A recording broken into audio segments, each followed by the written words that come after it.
السلام علیکم ورحمۃ اللہ وبرکاتہ۔ اگر کوئی شخص روزے کی حالت میں مشتزنی کر لیتا ہو، یعنی ہاتھ سے اپنی خواہش پوری کر لیتا ہو، خواہ وہ مرد ہو یا عورت ہو، تو کیا ان کا روزہ ختم ہو جائے گا یا نہیں ہوگا؟ اس کا روزہ باقی رہے گا یا ختم ہو جاتا ہے؟ اسی طرح اگر کوئی مشتزنی کر لیا ہو، اپنی خواہش پوری کر لی ہو، تو اس سے اس روزے کے فاسد ہونے کی وجہ سے یا ختم ہو جانے کی وجہ سے اس پر کفارہ لازم ہوگا یا نہیں ہوگا؟ شریعت کے معاملے اس کا کیا حکم رکھتا ہے، اس بات کو کمپلیٹ دیکھیے گا۔ اگر آپ دیکھنا چاہے دیکھ سکتے ہیں، کتاب المسائل جلد نمبر 5 صفحہ نمبر 165 اور اسے در مختار جلد نمبر 3 صفحہ نمبر 379 اور 382 پر موجود ہے، اور اسی طرح بخاری شریف حدیث نمبر 1905 پر موجود ہے کہ سب سے پہلی بات یاد رہے، مشتزنی کرنا خواہ وہ مرد ہو یا عورت ہو بالکل ہی ناجائز و حرام ہے۔ مشتزنی کرنا بالکل ہی ناجائز و حرام ہے۔ اس سے کیا ہوتا ہے، ایک بچہ پیدا کرنے کا اللہ نے ایک ہتھیار بنایا ہے۔ اس پانی کے قطرے کو اگر ضائع کر دے گا تو اس ضائع کرنے کی وجہ سے یہ بالکل ناجائز و حرام ہے اور گناہ میں ملے گا اس کو، اور سخت پکڑ ہے اس کے معاملے میں۔ اور اسی طرح اگر کوئی شخص روزے کی حالت میں اگر کوئی شخص مشتزنی کر رہا ہو، اپنی خواہش کو تکمیل کر رہا ہے، چاہے وہ جس کو بہت سے حضرات مشتزنی کرتے ہیں یا ہاتھوں سے خواہش پوری کرنے کہتے ہیں یا کوئی ہینڈل بھی کہتے ہیں، تو یاد رہے روزے کی حالت میں کوئی اگر خواہش پوری کرتا ہو، مشتزنی کرتا ہو، تو یاد رہے روزہ اس کا بالکل فاسد ہو جائے گا، روزہ بالکل ہی فاسد ہو جائے گا۔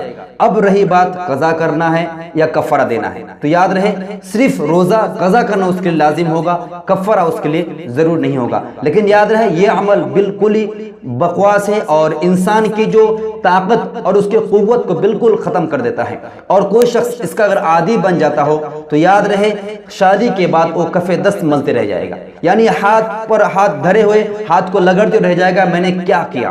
اس لیے یعنی اس وقت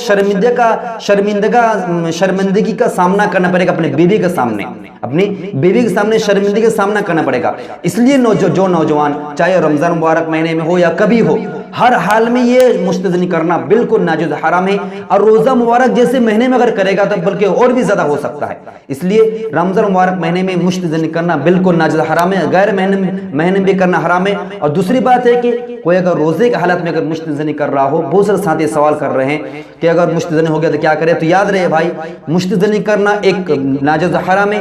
دوسرا عمل ہے کہ روزے کی حالت میں اگر مشتزنی کوئی کر لیتا ہے تو اس کا روزہ بالکل فاسد ہو جائے گا، بعد میں اس کو روزہ قضا کرنا اس کے لازم ضرور ہوگا، لیکن کفارہ نہیں ہے، اس کے لیے کفارہ نہیں ہے۔ اس لیے اور ایک بار میں حضرت بخاری شریف میں حدیث نمبر 1905 پر آپ صلی اللہ علیہ وسلم ارشاد فرماتے ہیں، من استطاع الباء فليتزوج فإنه أغض البصر وأحسن الفرج ومن لم يستطع فعليه بالصوم فإنه وجاء۔ آقا نامدار تاجر المدینہ حضور پاک صلی اللہ علیہ وسلم ارشاد فرماتے ہیں، تم میں سے کوئی شخص اگر شادی کرنے کا نکاح کرنے کا طاقت رکھتا ہو تو شادی کر لے، اس لیے کہ فإنه وجاء، اس لیے کہ شادی کرنے سے کیا ہوتا ہے، نگاہیں جھکی رہے گی اور شرمگاہ کے محفوظ ہو جائے گا، شرمگاہ محفوظ ہو جائے گا، نگاہ جھکی رہے گی۔ اور دوسری بات فرماتے ہیں اگر کوئی شخص اگر صلاحیت نہیں ہے، طاقت نہیں ہے، مال و دولت نہیں ہے، تو کیا کہتے ہیں، اگر شادی کرنے کا طاقت نہیں ہے، مال و دولت نہیں ہے، تو کیا کہتے ہیں کہ آپ روزہ رکھ لو۔ روزہ کیا ہوگا، فإنہ وجاء، روزہ کیا ہوگا، شہوت کو ختم کر دیتی ہے، شہوت کو ختم ہو جائے گا، مٹا دیتی ہے۔ روزہ رکھے گا تو اس کا شہوت مکمل ختم ہو جائے گا، کمپلیٹ ختم ہو جائے گا۔